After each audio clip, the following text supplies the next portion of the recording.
Retornamos desde los estudios de agritotal.com, de la revista chacra.com.ar, y en este debate que cada vez se pone más jugoso. Yo siempre digo que después los 60 minutos o los 50 minutos que tenemos sin las pausas comerciales se quedan cortos. Pero bueno, Moni. Alfredo, te había quedado algo pendiente. Simplemente para cerrar lo que decía Fernando, ¿no? De los intereses y de lo que pasa. Un ejemplo muy cortito de lo que está sucediendo hoy en India. El primer ministro de la India tiene congeladas las cuentas de Greenpeace, acusando a Greenpeace de obstaculizar el desarrollo, ¿sí?, en India. ¿Por qué? Porque en India hay 8 estados que ya aprobaron empezar a utilizar la biotecnología. Y Greenpeace está trabajando en contra. Entonces, un país como la India, que necesita las tecnologías para superar el rendimiento, claro, para darle de comer producción esa a 1.500 millones de habitantes, ahí están los intereses que decía Fernando. Simplemente quería... Y Martín, tenías una anécdota respecto a la participación. Sí, una cosa muy particular que justamente me contó Mark Lynas hace, no sé, un mes, 2 meses, ¿no? Ellos están trabajando hoy en 53 localidades en el mundo donde, casos estos como los de la India, pero esto era un país africano, que había un grupo de investigadores trabajando, si no me equivoco, era en berenjena resistente a insectos, que evita aproximadamente entre 80 y 90 fumigaciones con insecticidas para mantener esos insectos bajo control.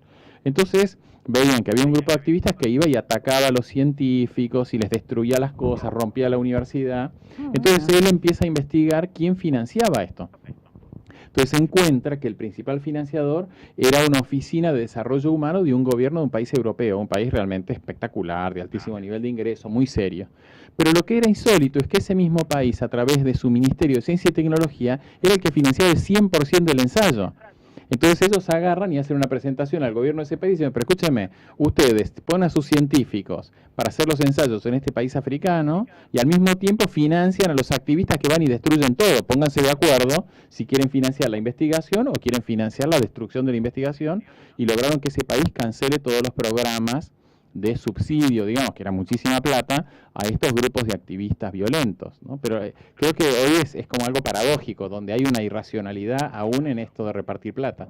Porque seguramente debe haber un negocio posterior que se puede hacer, ¿no es así, Fernando? Sí, seguro que lo es, digamos, porque hay certificaciones, hay metodologías, hay tipo de productos y hay cuestiones que tenés que cumplir. Siempre están apareciendo, digamos. Entonces, tal como se mencionaba, hay cosas que tenemos que perfeccionar y mejorar desde adentro del sistema. Eso en cualquier sistema es así, digamos. Por otro lado, lo que tampoco debemos admitir es que sin argumentos y sin solidez en los argumentos, como suele ocurrir, se ataque a la industria, que en el caso de la Argentina es la más competitiva y es la que nos va a permitir salir nuevamente de las crisis en las cuales estamos en estos momentos. Alfredo, hablábamos hoy del tema de la biotecnología. ¿Cuál es el rol que juega la biotecnología en todo esto? Mira, hasta acá demostrado que el rol es central, porque es lo que vino a dar respuesta a esta mayor demanda de alimentos, a todas estas proyecciones que hay de cuál va a ser la humanidad en el 2020, 2050, 7.000, 9.000 millones. Todo eso en menor superficie, con lo cual es mayor productividad por unidad productiva. La biotecnología aplicada en los cultivos, en el caso de algodón, de soja, de maíz, es lo que viene dando respuesta a eso. Ahora, la biotecnología también tiene que ser manejada responsablemente. Y voy a ir al caso concreto, porque estamos hablando de maíz, y yendo a lo que es un refugio, y no era una palabra difícil. La biotecnología, en el caso del maíz y de un maíz que resiste el daño de insectos, lo que uno hace es ese insecto come, muere y no produce daños. Si yo no tengo una población de insectos que viva, se terminan mutando, porque no es que desaparece, la cucaracha no desapareció, la cucaracha mutó a pesar de miles de años combatiendo la cucaracha. Entonces, ese insecto, si no tiene capacidad de reproducirse, el que come, se termina mutando y termina encontrando un límite de la tecnología. Entonces, ahí es donde tenemos la responsabilidad de los desarrolladores, los usuarios y el gobierno. Todos juntos, articular y trabajar responsablemente.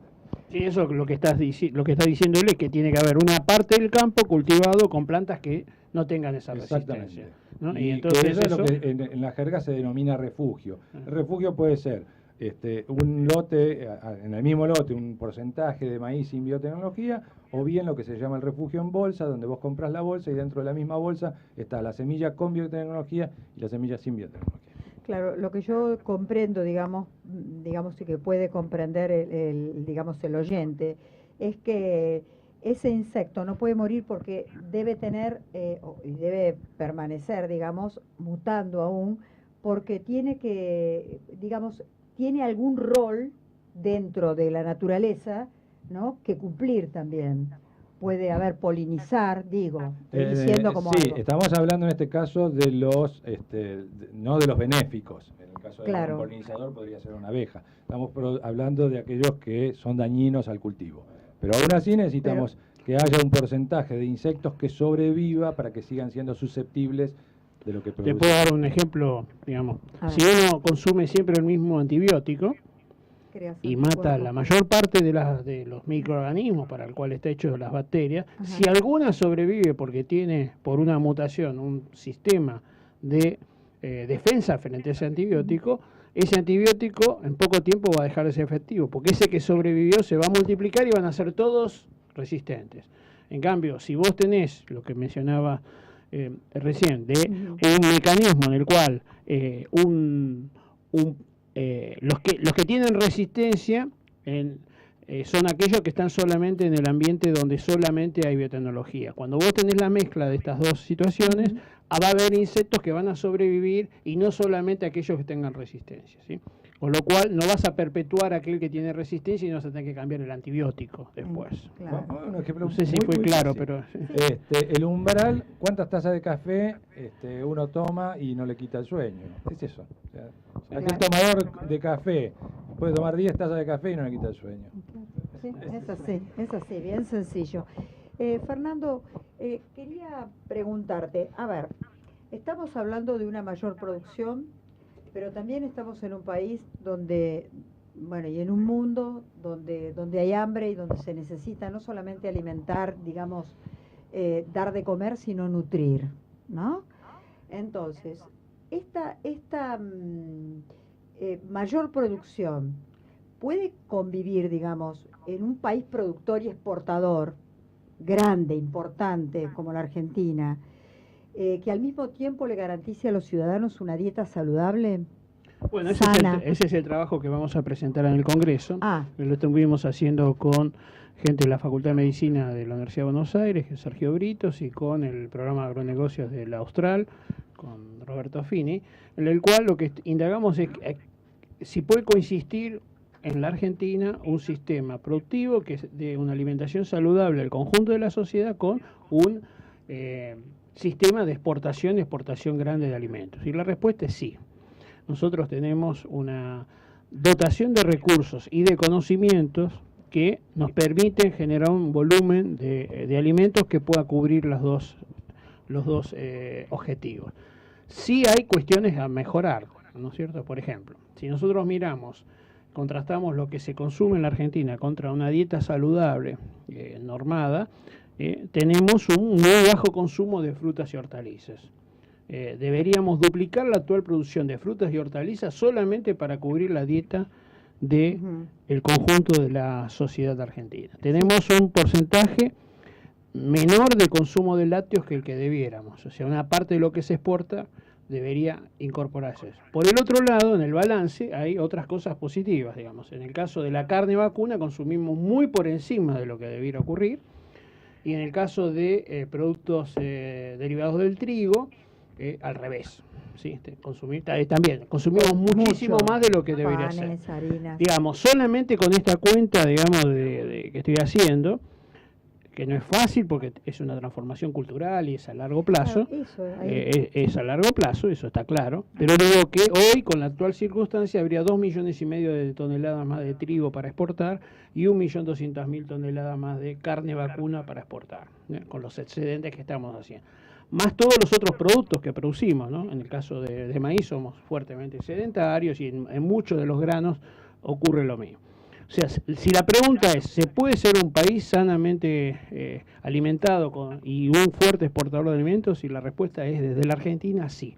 Con cuestiones que hay que arreglar. Hay cuestiones que arreglar. A ver, nosotros hemos estado viendo que la soja, por supuesto, es el cultivo extensivo que más le rinde al productor, la verdad es esa, pero ahora... Es el que más le rinde al Estado, por eso la política de los últimos años fue promover casi exclusivamente el cultivo de la soja a partir de distinto tipo de medidas más allá de los discursos. Bueno, ¿y cuál es una de las cuestiones ahora con las que se han encontrado? Bajos niveles de proteína en soja.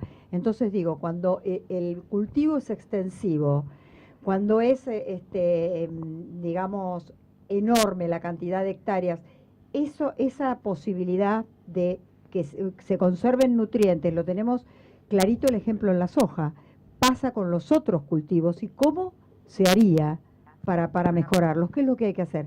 Además de toda la campaña intelectual que me gustaría, cultural quiero decir, que me gustaría que habláramos, que hay que modificar. En el caso de la soja no es tanto un problema de extensión, sino que los programas de mejoramiento han focalizado en temas de rendimiento y no con porcentaje de proteína, y entonces eso es así. Que además hay cuestiones ambientales, digamos, en el norte tenemos porcentaje de proteínas mayores que en centro y sur del país. Bueno, es una serie de situaciones donde si uno no promueve, por algún motivo le paga a aquel que tiene más proteína, bueno, va el rendimiento. Esto es así. Entonces, ahí hay un componente que habría que promover de alguna forma en un contexto en el cual debemos también tener claridad que es insostenible un porcentaje de soja en la rotación que hoy tenemos en la mayor parte de los territorios, digamos. Eso no se sostiene. Martín, y también la pregunta va también para Alfredo. Obviamente uno habla de una matriz productiva, de querer llegar a 150 millones de toneladas, pero en el caso, por ejemplo, del maíz, ¿qué rol juega el sorgo dentro de esta matriz productiva o qué rol tendría que cumplir como rotación? Sí, buena pregunta, Horacio. Y creo que cuando uno piensa en la función de la matriz productiva, cuando uno ve otros países del mundo, qué fue lo que hicieron, y yo creo que el primer punto es el del desarrollo humano. O sea, que los ciudadanos de ese país puedan desarrollar sus vocaciones y que esa vocación, a su vez, durante la vida de trabajo, puedan ir encontrando otros empleos y que sus hijos tengan empleo mejor que ellos. Y nos parece que en Argentina esa discusión, lamentablemente, en general no se da. O sea, se puede dar un plan, un subsidio o un plan de jubilación anticipada o cosas por el estilo, pero cuando pensamos en el rol de estos cultivos, y por eso las cadenas sobre todo la cadena del maíz, pero en general de los granos forrajeros, ¿no? Porque el sorgo es como un hermano menor de menos volumen, son tan importantes aún en los países que no producen ni una hectárea. Lo que pasa es que el maíz es el cultivo que se produce en más volumen, el que se produce en más países del mundo. Es un cultivo que se produce en cerca de 150 países en superficies muy importantes. Entonces es una cadena de valor que genera una gran cantidad de empleo.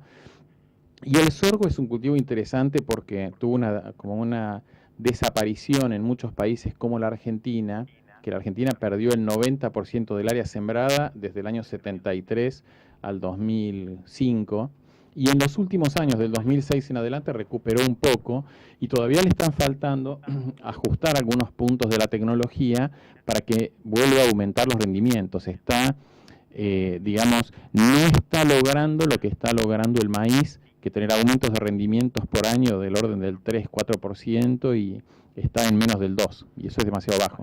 Alfredo. Mirá, primero, la matriz productiva necesita tener un planeamiento estratégico, ¿sí?, a nivel país. Y esto, a las claras, hoy no lo tenemos. No puede ser los 20 millones de hectáreas de soja versus los 5 sumados maíz y sorgo, ¿no? Estás en una relación de 4-1 en eso, y si dejas solo maíz, estás superando 5-5,5-1, cosa que no existe esa relación en el mundo. Estoy hablando maíz versus soja.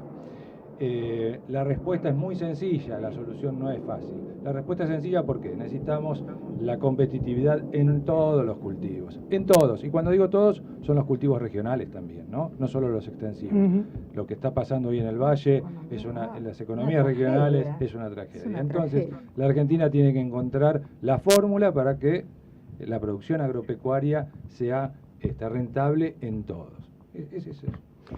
Nos estamos yendo a nuestra última pausa, Nuevamente. así que retornamos de los estudios de agritotal.com, de la revista chacra.com.ar, y nosotros a través de la M990 Radio Splendid, que también nos puede sintonizar en donde se encuentre, con su PC, con su smartphone, con su tablet, en www.splendid990.com.ar. Pausa y ya volvemos. Ya volvemos.